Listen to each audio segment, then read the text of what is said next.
revient devant le grand dossier avec toujours cet enjeu central, sécu, retraite. Notre modèle social est-il mort? On en parle avec mes invités dans un tout petit instant, mais là tout de suite maintenant, c'est l'essentiel de l'actualité. Et tout d'abord, Shein, l'onde de choc qui n'en finit pas. Les Galeries Lafayette vont disparaître dans 7 villes, en cause l'arrivée du géant de l'e-commerce asiatique dans plusieurs magasins de la mythique enseigne. Ceux qui vont héberger la marque polémique vont devoir changer de nom. Les galeries rompent leur contrat avec le propriétaire du PHV, Frédéric Merlin. Le message d'Emmanuel Macron aux parlementaires en plein débat sur le budget et les taxes. Le président a fustigé ce qui empêche, je cite, les champions d'aller conquérir de nouveaux marchés, dans une allusion à peine voilée au vote de plusieurs amendements taxant les multinationales lors de la discussion budgétaire en cours à l'Assemblée nationale. Toute rentrée s'accompagne des traditionnelles sélections des prix littéraires. Laurent Mauvignier remporte le prestigieux prix Goncourt pour son roman La Maison vide. Adélaïde de Clermont-Tonnerre est lauréate du prix Renaudot 2025 avec Je voulais vivre, un roman sur Milady, l'héroïne d'Alexandre Dumas. Et puis cette toute dernière information qui vient de nous parvenir, le décès de Claude Bébéar, figure du capitalisme français, fondateur de l'assureur AXA. Il est décédé à l'âge de 90 ans. Je me tourne vers vous, Alain Madelin, ancien ministre de l'économie et des finances. On imagine que vous avez eu affaire à lui, des discussions, des relations, peut-être même des débats. Est-ce que vous avez un mot? Oui, je l'ai bien connu avec une immense admiration. Parce que ce qu'il a fait, la construction de son groupe, c'est déjà extraordinaire. Et puis en plus, il a donné beaucoup à la réflexion. Et notamment à la réflexion sur le modèle social français. Et moi, j'en suis, de ce point de vue-là, un petit peu un héritier. Merci beaucoup pour cette réaction. Le décès donc de Claude Bébéar à l'âge de 90 ans. Nous reprenons le fil du grand dossier consacré ce soir à Sécu Retraite. Notre modèle social est-il mort? Certains le disent, certains estiment qu'il est déjà en ruine. Mais s'il y avait encore un peu de ce modèle social à sauver, comment faire? Quel sacrifice pour nous, pour vous? De quelle ampleur faut-il renoncer à un peu de ce modèle social pour sauver ce qu'il en reste? On en parle également toujours avec Sylvie Pierre-Brossolette, que je suis ravie toujours d'avoir sur ce plateau. Frédéric Dabi également, bien sûr, et Renaud Pilat. Alain Madelin, je ne vous représente pas, je viens de le faire, ravi de vous entendre. Et d'ailleurs, je vais commencer par vous, Alain Madelin. Notre modèle social est-il en ruine? Quelques exemples de ces dernières heures qui alimentent quand même franchement cette idée quand on voit du côté de Caen. L'hôpital de Caen pourra-t-il continuer à fonctionner normalement? Le manque de médecins encadrants va l'empêcher d'accueillir de nouveaux internes.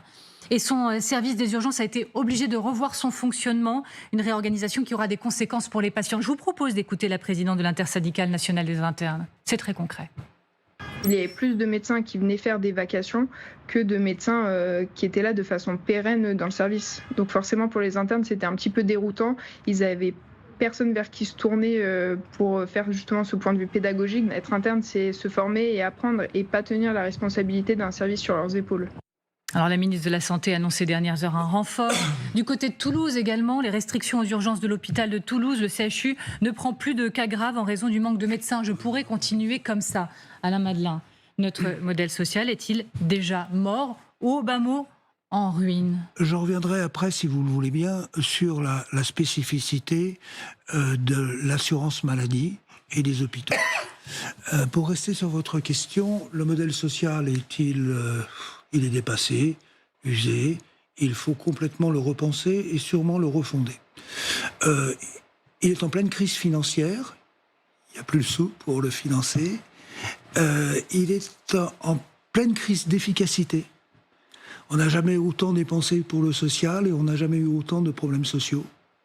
Et à mon avis, c'est aussi une crise de société, une crise morale, dans la mesure où, au fur et à mesure que grandit notre modèle étatiste, social, vous avez une déresponsabilisation des gens et un enfermement d'autres dans la pauvreté. Ça, c'est le diagnostic. Une fois que l'on a dit ça, bien évidemment, il faut faire du neuf. Vous ne pouvez pas éviter cette refondation. Et cette refondation, c'est pas brutalement couper avec tout notre héritage. Je dirais même que c'est presque revenir aux sources du modèle français. Nous avions un modèle qui était, au fond, je cotise, j'ai droit à des prestations, donc je suis responsable, l'assurance est obligatoire, et le système s'auto-organise, notamment avec les partenaires sociaux.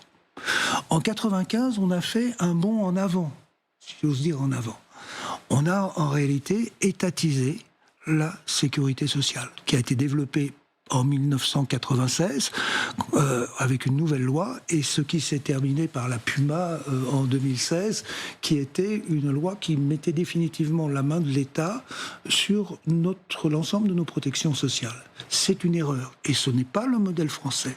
Le modèle français, c'est celui des cotisations. Vous avez un salaire, regardez une feuille de paie. Sur la feuille de paie, vous avez votre salaire net. Et si vous cherchez le coût du travail total, c'est pratiquement le double. Entre deux, ce sont toutes les cotisations sociales. Si c'était des cotisations sociales qui allaient dans des systèmes responsables, je dirais très bien. Il y a plus de sécurité pour les Français. Lorsque ça ne va pas dans un système de sécurité sociale responsable, à ce moment-là, la machine s'enraye et ça ne marche pas. Là, ensuite, vous pouvez dire ce qu'on dit à l'Assemblée nationale. Quelle recette nouvelle, quelle économie on peut faire. Tout ça, c'est de la blague. On n'y arrivera pas si on ne change pas la nature même de ce modèle. Donc revenir aux sources, c'est-à-dire, par exemple, c'est drôle d'ailleurs, je pensais à ça tout à l'heure, s'agissant des retraites, c'était des retraites par capitalisation à l'origine. Et Jaurès a fait de grands discours pour défendre les retraites par capitalisation. L'hôpital, pour revenir à l'hôpital et à la santé, vous êtes dans un système... Regardez le tableau des financements. Faites faire un petit brief du tableau des financements ici. Montrez-le. C'est incompréhensible. Vous avez des centaines de taxes, des financements croisés. Plus personne ne sait ce que représentent les recettes. Et à partir de ce moment-là, tout le monde est déresponsabilisé. Jusqu'à celui qui est au bout de la chaîne, qui dit « Oh, puisque c'est la princesse qui paie, allons-y ». Donc vous n'avez pas d'autre solution, si vous me laissez juste un mot sur ça, que de séparer ce qui appartient à l'État, c'est-à-dire la solidarité nationale, et ce qui appartient à l'assurance maladie, la prévoyance, etc. etc. C'est une première clarification qui est absolument nécessaire. C'est ça la première pierre de la refondation. Et l'autre question, vous le savez, qui est beaucoup au cœur des discussions, c'est quels sacrifices et lesquels, de quelle ampleur pour essayer de sauver ce modèle social. On s'est attaché depuis hier à vous parler d'un exemple, c'est le Portugal. Le Portugal, il fait rêver certains parce que l'excédent budgétaire dégagé par Lisbonne depuis 2 ans fait pâlir d'envie nombre de démocraties européennes. Le Portugal a enregistré pour la 2e année consécutive un excédent budgétaire. Mais à quel prix ? À quel prix ? Réduction drastiquement des dépenses et politique d'austérité, hausse de la TVA, des impôts, réduction des salaires des fonctionnaires. Les pensions sont les plus basses pour les retraites de toute la zone euro. Est-ce que, Alain Madelin, vous nous dites, eh bien, c'est le prix à payer. On doit aller vers un modèle portugais pour sauver notre modèle social, quitte à devoir gérer les dommages collatéraux, entre guillemets. Ça, c'est la purge qu'on vous impose à un moment, ou qui s'impose à vous, quand vous êtes complètement dans le mur. Et moi, ce que je dis, c'est comment avant d'arriver complètement dans le mur, avant d'arriver à la Troïka, la FMI, la Commission et la Banque Centrale Européenne qui viennent vous dire « je vous impose de faire ceci », qu'est-ce que l'on peut faire comme réforme de fond ? On est un peu dans le mur quand même. On est un peu dans le mur. Hein. Oui. Vous êtes éternellement optimiste, Alain Madelin, mais on est un peu dans le mur quand même. Non, la Troïka n'est pas là. Non, oui, bah ok, mais bon, d'accord, elle n'est pas là. Mais... Non, mais c'est quelque chose de très important. Elle nous regarde. Et alors, quand vous avez la politique que vous faites dans ces cas-là, ça s'appelle une politique de déflation intérieure. Puisqu'en réalité, normalement, ça ne devrait pas se produire. Quand vous dépensez trop, le Portugal, la France, etc., qu'est-ce qui se passe ? Vous dévaluez. Et vous remettez les compteurs à zéro, en appauvrissant tout le pays d'ailleurs. Mais comme on ne peut pas dévaluer, because l'euro, comme l'euro, la pratique de l'euro, au lieu d'user de la discipline que nous imposait de l'euro, on a dit on s'en fout, nous arrivons à une situation où des pays qui se trouvent dans cette difficulté doivent faire une dévaluation intérieure, c'est-à-dire tout baisser. Les salaires, les prestations sociales, on baisse tout. C'est la purge à la portugaise. Ça marche, ce genre de truc. Ça marche, on l'a fait en Grèce. Ça marche, mais on n'en est pas là. Il a raison, Alain Madelin, Renaud, de dire que vous conservez une forme d'espoir dans ce que vous dites. Mais regardez, écoutez ce que disait le patron de la BPI sur LCI encore hier. Vous avez écouté un premier extrait en début d'émission, mais c'est terrible. Fini le cheval galopant de l'État-providence, nous dit-il. Regardez. Quand le cheval de l'État-providence galope devant le cheval de l'économie depuis 40 ans, et il faut tout faire pour que les deux se mettent à galoper au même rythme. Bon. Donc il faut ralentir la chevauchée de l'État-providence. Qu'est-ce que vous trouvez dans le PLFSS aujourd'hui ? Des nouveaux droits. Vous avez par exemple le congé de naissance pour les 2 parents. 2 mois. Avec 70% du salaire payé le premier mois et 50% du salaire payé le 2e mois. Ça coûte 500 millions d'euros. Mais on ne peut pas se le payer. Comment est-il possible que ça soit encore dans le PLFSS, alors qu'aujourd'hui, la Cour des comptes nous annonce qu'on a 23 milliards de déficit et que l'année prochaine, on sera à 30 milliards d'euros de déficit. Alors, il a raison, mais il oublie les réformes structurelles, qui est quand même la clé. Si vous remettez de l'argent dans le système, vous gonflez un pneu crevé. Mais oui. Faut-il le faire? Mais on les fait pas, les réformes structurelles. Sylvie Pierre-Brossolette. Il y a quand même, il faut regarder les choses en face. On est au bout du système. Le déficit, la Cour des comptes l'a bien expliqué, ne va faire qu'augmenter. Je veux dire, si on ne fait rien, si on ne fait pas une réforme structurelle, ça ne peut qu'augmenter et nous emmener droit dans le mur si on y est déjà. Donc, au lieu d'expliquer aux Français qu'il y a un moyen d'éviter de faire quelques sacrifices, quelle que soit la réforme structurelle qu'on veut faire, ils vont toucher moins, ils auront moins de social dans leur assiette, si je puis dire, et sans doute un peu moins de retraite. Il n'y a pas... Alors, on peut trouver la formule qu'on veut, en disant on va passer par la capitalisation pour la retraite, on va restructurer l'hôpital et ne plus donner les services que ce qu'on peut financer, mais ça passe forcément par un peu moins de quelque chose. On dépense plus que ce qu'on ne produit.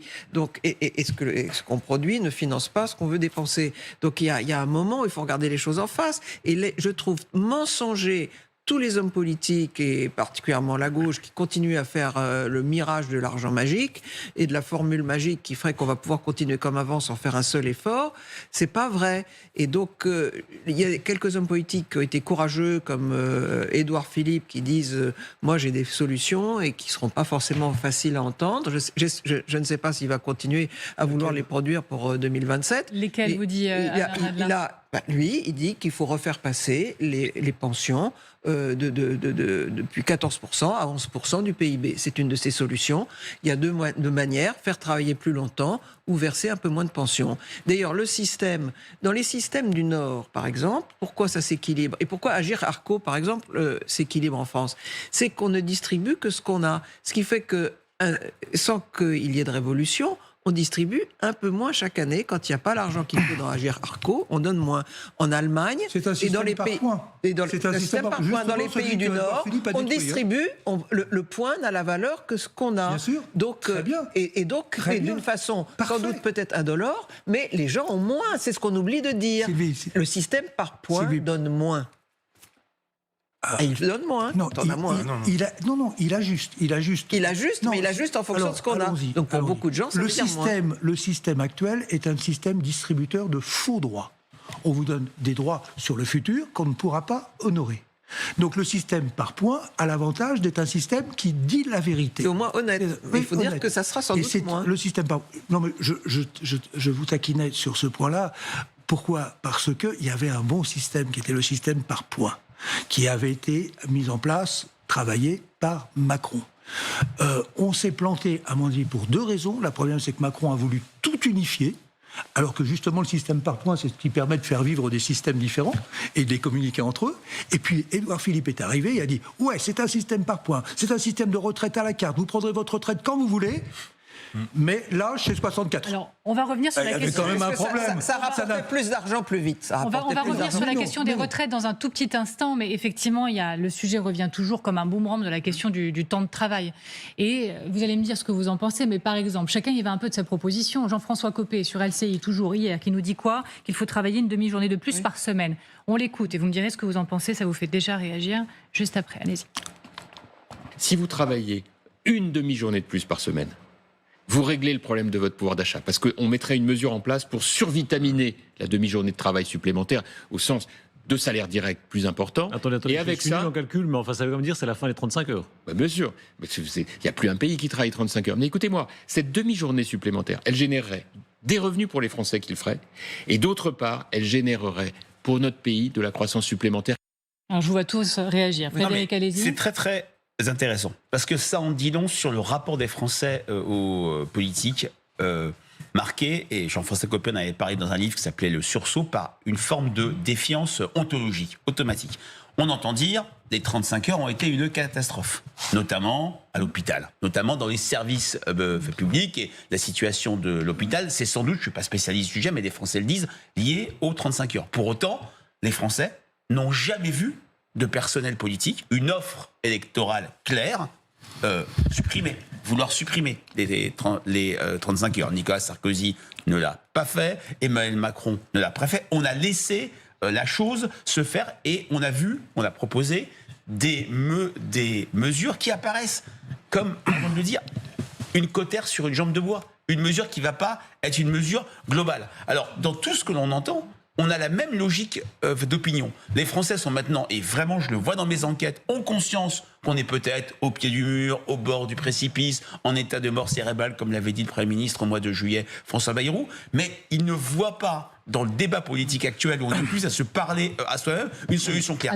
C'est pourquoi, et je voudrais finir, on attend qu'un moment chez les Français, une belle campagne présidentielle. Alain Madelin, et je vous vois réagir aussi, Sylvie-Pierre Brossolette. Alain Madelin, parce que quand je vous ai dit qu'on allait parler de ce sujet-là, je vous ai vu déjà réagir, même prendre quelques petites notes. Alors je vous attends. Non, je prenais la note sur le fait de travailler plus. C'est bon pour la croissance, c'est bon pour le pouvoir d'achat, et accessoirement, ça rapporte des cotisations. Mais ça ne règle pas la crise fonctionnelle. Pourquoi je dis ça? C'est parce que il y a un moyen de conserver un haut niveau de protection sociale avec pas plus de cotisations, éventuellement peut-être un jour un peu moins. Ça s'appelle l'efficacité. Qu'est-ce que l'on fait dans une entreprise? On cherche la productivité. Quel est le système public sans doute le moins productif du monde? Enfin, j'exagère peut-être en disant ça, mais c'est quand même le système français. En tout cas, on a d'énormes réserves de productivité en améliorant les choses. Et c'est pas un drame. Il faut pas vivre ça sur le plan du drame. Il faut surtout pas le présenter comme on le fait à l'heure actuelle. Ah ben, vous donnez davantage d'impôts, puis on va vous couper des prestations. Non, il y a des gains de productivité à faire. J'insiste beaucoup. C'est possible. Alors oui. Renaud, parce que Renaud n'a pas eu la parole depuis un petit moment. Je viens vers vous. Allez-y Renaud, parce que je vous vois aussi. Oui, il y a effectivement l'augmentation du temps de travail, mais je reviens sur, pour moi, ce qui est le sujet central qui a fait tomber des gouvernements et qui a fait descendre des millions et des millions de Français dans la rue depuis 30 ans, c'est les retraites. Alain Madelin, est-ce que quand même, vous qui êtes libéral, et il n'y en a quasiment pas en France, très suivi notamment, il faut le dire, par beaucoup de jeunes, notamment sur Twitter, parce que vous avez un compte très actif qui explique l'économie à votre façon, est-ce que vous n'êtes pas choqué par notamment la mesure qui a été décidée, on verra si elle est appliquée, à l'ensemble de la classe politique, du gel des pensions de retraite? Allez-y. Du gel des pensions de retraite qui fait que on va même pas demander un effort aux retraités, aux seniors, notamment les plus fortunés, les plus aisés, pour protéger la jeunesse, les jeunes actifs, la jeunesse française. Un pays qui ne protège pas sa jeunesse en demandant aux retraités dans un moment aussi compliqué de faire un effort, c'est quoi comme pays, franchement ? Faire payer les autres, c'est une technique très facile. Dépenser un argent qu'on n'a pas, c'est très facile. Donc, encore une fois, je ne vais pas faire ce débat-là. Le débat il est central. Hein. Non. La jeunesse française qui attend d'avoir un espoir.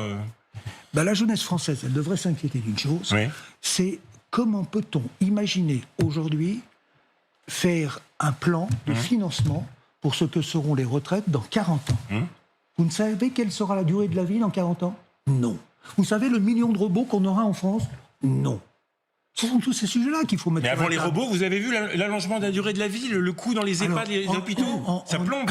En attendant cela, il y a une recette relativement simple, nous la connaissons tous sur les retraites, et à la limite, il est relativement facile de faire un accord avec les partenaires sociaux. C'est effectivement ce qui a été suggéré tout à l'heure, c'est de dire, revenir un peu, prenez votre retraite à l'âge que vous voulez. Il y a un plus ou il y a un moins en fonction de la situation future, le nombre de gens qui vont prendre leur retraite, le nombre de gens qui la durée de vie, et puis au fur et à mesure, on vous allonge la durée de cotisation.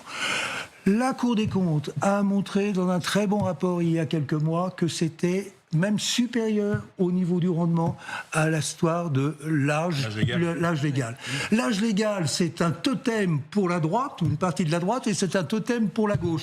Quand vous avez une bataille comme ça entre les deux, vous cherchez une autre solution. L'autre solution, elle est là. Sauf que vous avez vu, Alain Madelin, que la gauche a même demandé dans la suspension qu'on suspende la réforme Touraine, qui était justement allonger le nombre de trimestres. Et ça, c'est absurde. Dramatique. Voilà, c'est absurde. Donc, il y a aussi un tabou de ce côté-là. Parce que les Français... Il y a les partennaires sociaux qui sont pour. Bon, très bien. Ça aide à débloquer. Il va ça suppose quand même qu'il va falloir travailler plus longtemps si on veut une pension pleine. Bon, donc, moi je constate une chose, c'est qu'à chaque fois qu'on a fait une réforme des retraites dans ce pays, certes, il y a eu des millions de personnes dans la rue, mais finalement, le pouvoir suivant arrivant, souvent la gauche, l'a entériné.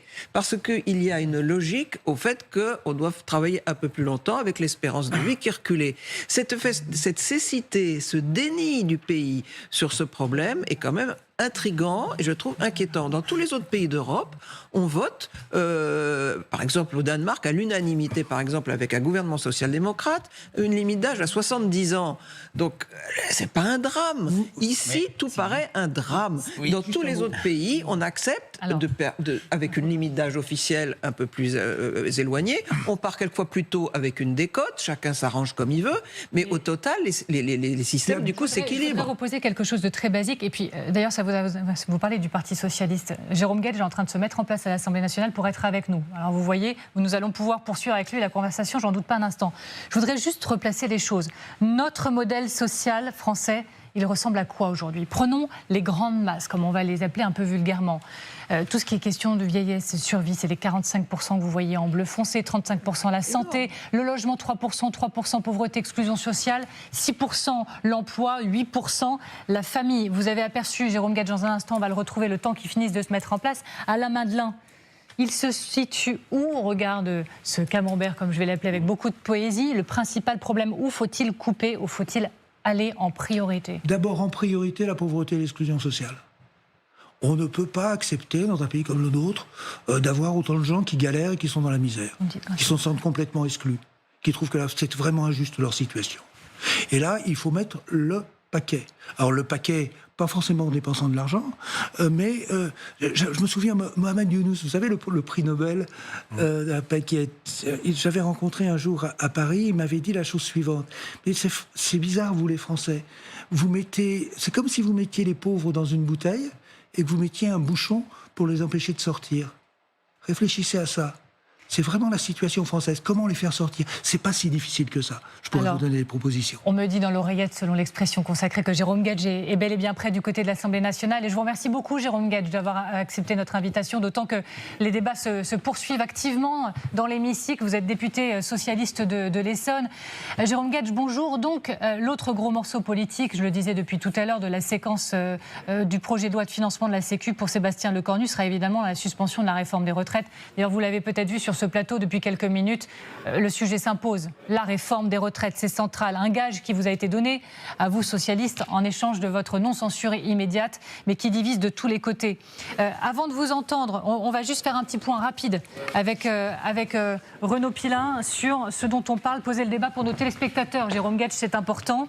Très rapidement, Renaud, de quoi parle-t-on précisément? Quelle est cette suspension qui est sur la table, concrètement? Alors, c'est très simple. C'est le décalage d'un an de la réforme des retraites. Concrètement, les Français nés en 1964, Amélie, pourront prendre leur retraite à 62 ans et 9 mois au lieu de 63 ans si la réforme est appliquée. Donc, ils gagnent 3 mois. Pour les générations suivantes, c'est pareil, ce serait la même chose. Et lorsque vous êtes né en 65, 63 ans, en 69, 75 ans, donc 64 ans, donc on voit que c'est décalé d'un an. Alors, il faut parler des contreparties. Jérôme Guedj, ça l'intéressera puisque c'est le cœur du problème. Vous pouvez nous expliquer ces contreparties qui risquent d'envenimer les débats, s'il vous plaît, Renaud? Oui, alors il y a des pistes du gouvernement. Il y a 2 pistes principales. Il y a une hausse de la taxe sur les mutuelles, les instituts de prévoyance. Ça serait une hausse qui permettrait de financer effectivement cette mesure. Deuxièmement, une sous-indexation des pensions de retraite de 0,9 points en 2027, puis de 0,4 points jusqu'en 2030 pour financer cette suspension. Merci beaucoup, Renaud. Jérôme Guedj, je me tourne vers vous, bien évidemment. Première question. Vous êtes persuadé aujourd'hui, vous avez la certitude qu'elle va passer, cette suspension de la réforme des retraites ?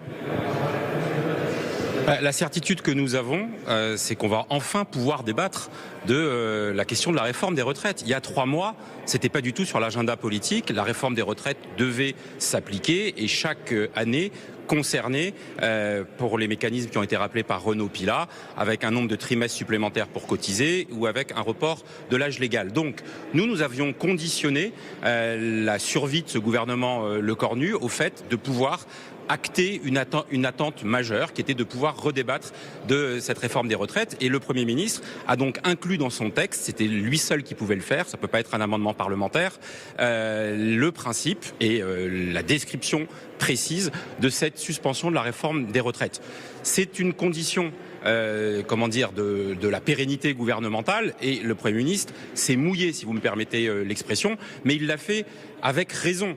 Cette suspension, cette pause, ce gel, ce décalage, appelez ça comme vous voulez, ça n'a aucune importance sémantique, ça dit une chose concrète. Ça dit que jusqu'au lendemain de l'élection présidentielle, puisque ça s'applique jusqu'au 1er janvier 2028, il y a une pause de la progression de ces deux calendriers. Donc des gens vont moins être pénalisés. C'est environ 700 000, 650 000 personnes par an qui auraient dû être concernées. Et entre les deux, il y a l'élection présidentielle. Et il y a la conférence sur le travail et les retraites avec les partenaires sociaux qui a commencé à se réunir ce matin, ce qui nous dit d'une certaine manière qu'un des grands sujets de l'élection présidentielle, ce sera une future réforme des retraites, parce que la réforme Borne, elle était insuffisante dans le rééquilibrage des comptes financiers, et surtout, elle était injuste. Et donc, d'une certaine manière, chacun peut voir le verre à moitié vide ou à moitié plein. Cette pause sur la réforme des retraites, ça dit qu'il y aura une nouvelle réforme. D'une certaine manière, c'est une forme de constat de la caducité à l'avenir de la future, de la réforme Borne. Maintenant, en effet, il faut qu'elle soit votée à l'Assemblée nationale. Ça fait partie, du compromis qui doit se construire. Et dans le compromis, dans la discussion autour du compromis, il y aura le coût de la suspension. Et donc, je le disais, les compensations, comment on compense? Selon les derniers calculs du gouvernement, c'est-à-dire dans le Figaro ce matin, 100 millions en 2026, le coût de la suspension, et 1,4 milliard en 2027. Comment on compense, Jérôme Guedj? Alors, ce sera un coût probablement plus important, parce que le Premier ministre, vendredi dans l'hémicycle, a reconnu que la version initiale du texte qu'il avait proposé ne concernait pas un dispositif spécifique qui est celui des carrières longues. Et Jean-Pierre Farandou, tout à l'heure dans l'hémicycle, a dit que le moment venu, cette lacune serait corrigée. Et donc, on revient plutôt au chiffre initial, je pense, que le Premier ministre avait annoncé dans son discours de politique générale. Ce sera un coût de 400 millions en 2026 et d'1,8 milliard en 2027. Pour l'instant, il y a la proposition qui a été rappelée par Renaud Pilat. Tout le monde s'accorde à dire qu'elle est injuste, faire contribuer les mutuelles ou sous-indexer. Et le Premier ministre lui-même l'a dit, et il a même écrit, les deux propositions qu'il a faites, que je viens de rappeler, elles sont faites pour ouvrir le débat. Nous proposons des modalités alternatives plus justes, celles que les socialistes mettent sur la table, et d'augmenter temporairement la CSG sur les revenus du capital pour financer cette suspension de la réforme des retraites. Et je le redis, le grand débat, et moi ça me passionne parce qu'il n'a que trop tardé dans notre pays, il devra avoir lieu au moment de l'élection présidentielle, le devenir pérenne du système de retraite, et plus largement celui, vous en parliez tout à l'heure, de notre modèle social et les modalités pour financer ce système de protection sociale qui devra être mis sur la table dans sa globalité. Je vous garde un peu avec moi, vous en êtes d'accord? Vous avez un tout petit peu de temps parce que les échanges vont être vraiment intéressants. Je regarde à l'écran. Oui, je peux rester un instant avec vous. Formidable. Alors j'en profite, Alain Madelin, pour aussi avoir votre regard croisé. On lisait que Sébastien Lecornu, devant des députés Renaissance ce matin, expliquait qu'il n'était pas prêt à tous les compromis sur la copie finale. Il dit en revanche, sur d'autres aspects, nous devons avancer. Nous devons accompagner les compromis proposés par le gouvernement. Ça vous choquerait un compromis sur la réforme des retraites? Ça vous choque ce que dit Jérôme Guedj? J'ai pas de commentaire à faire. J'attends la fin du budget, je commenterai. Et pourquoi? Parce que je vois beaucoup d'agitation. J'ai même pas le temps de suivre ça heure par heure, donc je pense à autre chose. Mais la suspension, s'il y avait suspension de la réforme des retraites, in fine, est-ce que ça vous choquerait en tant qu'ancien ministre de l'Économie? Je dis et je répète que les partenaires sociaux, au moins pour la période qui vient, peuvent se mettre d'accord sur quelque chose.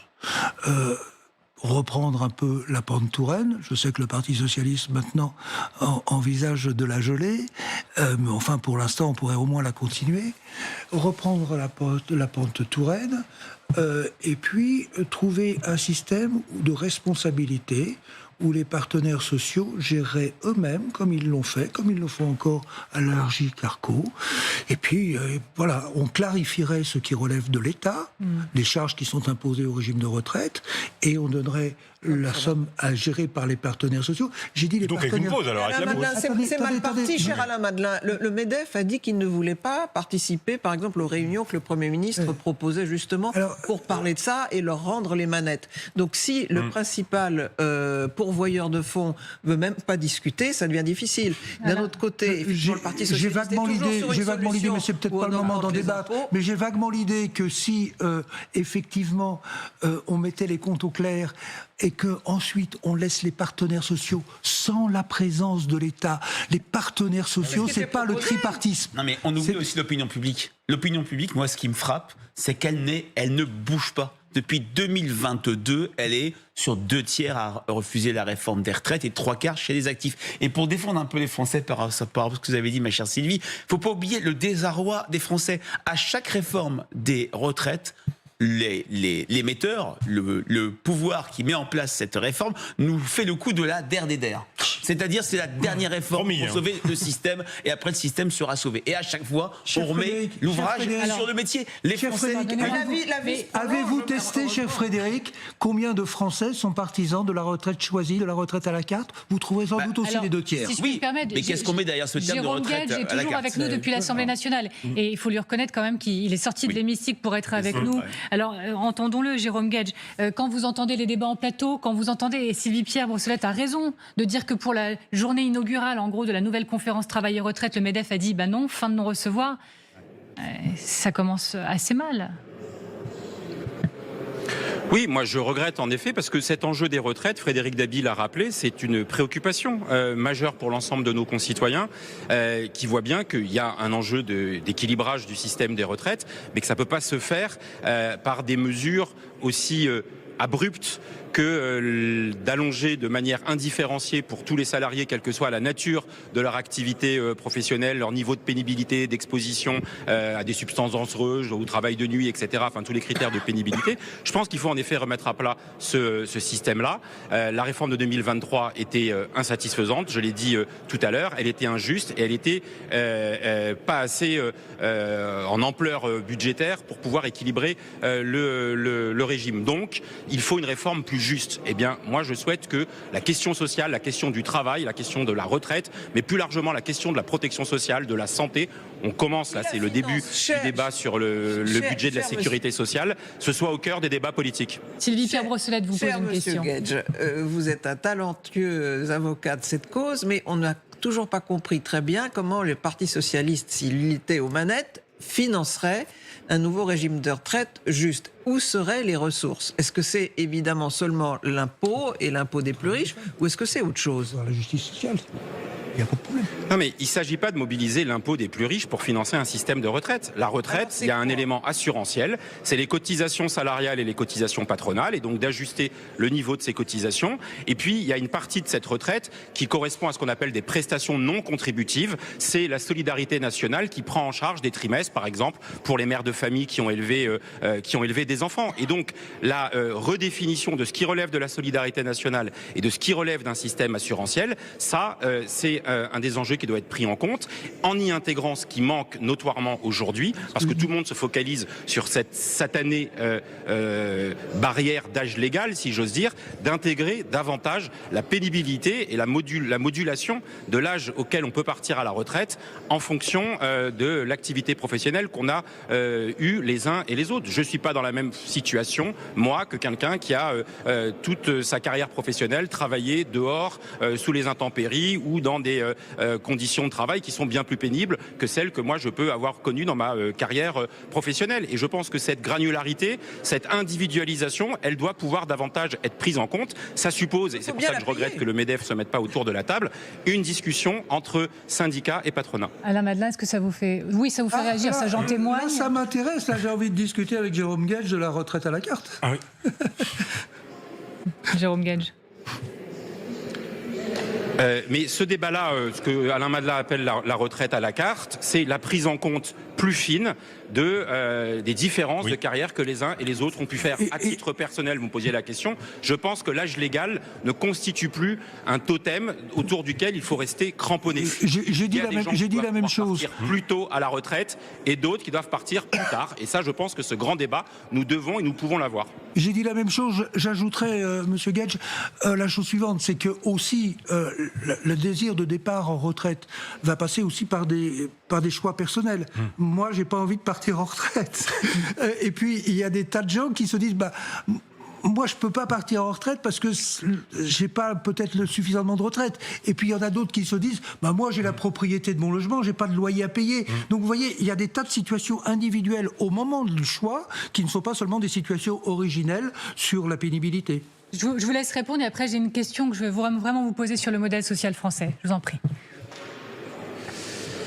Non, mais vous voyez, manifestement, il y a une appétence dans le pays pour ce débat. Il n'avait pas vraiment eu lieu au moment de la réforme de 2023. Et c'est pour ça que moi, je me félicite que sur la demande que nous avions faite, et la pression amicale qui était d'obtenir cette suspension de la réforme des retraites, le Premier ministre l'ait complétée par le fait de dire il faudra documenter, alimenter le grand débat de l'élection présidentielle pour que les 2, 3, 4, 5 scénarios possibles de réforme des retraites puissent être mis sur la table. Et après, le juge de paix, c'est le peuple souverain. S'ils veulent une réforme plus dure, peut-être qu'ils voteront à droite. S'ils veulent une réforme plus juste, ils voteront à gauche. Peut-être qu'il y aura un consensus national précisément pour en faire un enjeu où chacun se sublime et sort de ses positions habituelles. Moi, je suis disponible à ça. Ce qui est certain, c'est que ça doit se faire sur la base d'éléments objectivés et pas de posture, ce qui malheureusement est trop souvent été le cas dans les réformes des retraites où on nous disait il faut soit allonger de tant d'années parce qu'il n'y a pas d'autre solution sinon c'est la crise financière,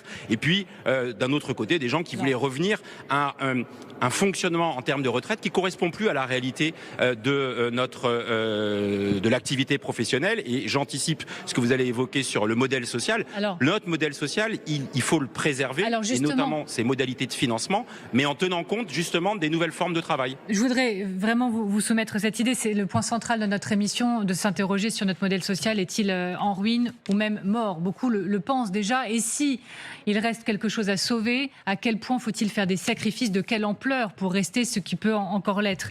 Je voudrais vous soumettre ce qu'a tweeté sur son réseau social Patrick Artus, que tout le monde connaît, éminent économiste, qui dit il va falloir réduire la générosité de la protection sociale en France, quelles que soient les résistances. Et vous ne le voyez pas, Jérôme Gage, mais il a mis un petit graphique en plus qui montre les dépenses publiques de santé et de protection français en pourcentage du PIB, et on est largement au-dessus. La ligne française en jaune, elle est largement au-dessus de la ligne bleu clair qui représente l'Union européenne. Il va falloir réduire la générosité de la protection sociale française pour sauver ce qui peut l'être de notre modèle social, Jérôme Gage.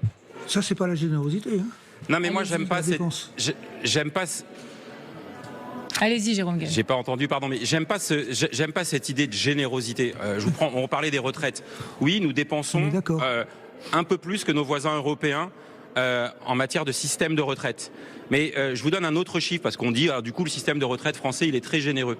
Sauf qu'on est le pays de l'Union européenne où, puisque Alain Madelin parlait de la priorité donnée à la lutte contre la pauvreté, on est le pays de l'Union européenne où le taux de pauvres parmi les retraités est le plus faible. Voilà, en France, il y a à peine, ce qui est déjà trop, 8% des retraités qui vivent sous le seuil de pauvreté. En Allemagne, qu'on prend souvent en exemple, il y a 17 à 19% des retraités qui vivent sous le seuil de pauvreté. Donc moi, je veux bien qu'on dise qu'il faut un système moins généreux. Mais dans ce cas-là, il faudra que les uns et les autres, ceux qui défendent ça, admettent que la conséquence, c'est qu'il y aura des niveaux de retraite qui seront moins élevés et qu'on aura des retraités pauvres. Et on le voit dans tous ces pays où ça se passe comme ça, des retraités qui, à 70, 75 ans, doivent aller faire des petits boulots pour pouvoir compléter, alors qu'ils ont déjà été cassés toute leur vie, pour pouvoir aller compléter leur niveau de retraite. Donc, ce qu'on appelle la générosité de notre modèle social, pardon, mais on fête en ce moment les 80 ans de la sécurité sociale. Il y a des gens un peu dingues au moment où le pays était à terre, et ils venaient de tous horizons politiques. Il y avait des gaullistes, il y avait des communistes, il y avait des socialistes, il y avait des radicaux, il y avait des sociodémocrates. Ils ont réussi à se mettre d'accord pour dire que ce qui faisait cohésion nationale, c'était aussi la cohésion sociale. C'était l'idée d'avoir un modèle social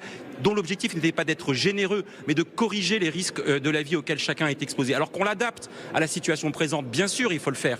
Bien sûr, il faut être soucieux de chaque euro d'argent public. Mais l'idée de passer le rabot ou la tronçonneuse à la Milei en se disant désormais chacun prendra en charge sa propre sécurité sociale, chacun prendra en charge son assurance privée ou sa retraite par capitalisation. C'est un modèle de société qui ne correspond pas à notre modèle républicain. Et donc moi, oui, pour l'ajuster, mais pas pour passer par-dessus bord notre belle et grande sécurité sociale. Je vous remercie d'avoir pris le temps. Je vous en ai pris beaucoup, plus que prévu. Merci à vous. C'est à nous qu'il manque maintenant. Merci d'avoir été avec nous. Je remercie Thibaut Petit et Mathis Bellergeffer pour le direct. Alain Madelin, je crois que la conclusion vous revient sur cette question de la réduction de la générosité, de la protection sociale en France. Le graphique que j'ai vu, sauf à me tromper, mais c'était le graphique des dépenses. Oui, tout à fait. Dépenses donc on dépense plus en France qu'ailleurs. Ça ne veut pas dire que c'est pas le graphique de la générosité. Il ne faut pas se tromper. Ça montre qu'en réalité, nous avons un énorme effort d'efficacité de la dépense publique à faire. Et si je reprends, si vous voulez, la situation présente, nous sommes vraiment à un carrefour, particulièrement en ce qui concerne la sécurité sociale.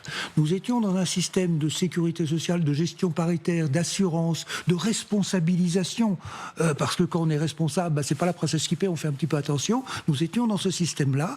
Depuis 1995, nous avons viré. À l'heure actuelle, le financement de la protection sociale, de la sécurité sociale, c'est 50 l'État, 50 les cotisations, donc c'est l'heure du choix. Est-ce qu'on va poursuivre l'étatisation ou est-ce qu'on va venir vers un système beaucoup plus responsable? Je suis heureux de voir que Jérôme Guedj semble aller vers l'idée que j'ai évoquée. Et voilà, vous l'avez compris en suivant notre émission, nous sommes à l'heure du choix. Voilà pour cette conclusion, elle est parfaite. Merci Alain Madelin, merci Frédéric Dabi. Toujours un plaisir, bien sûr, Sylvie Pierre Brosselet.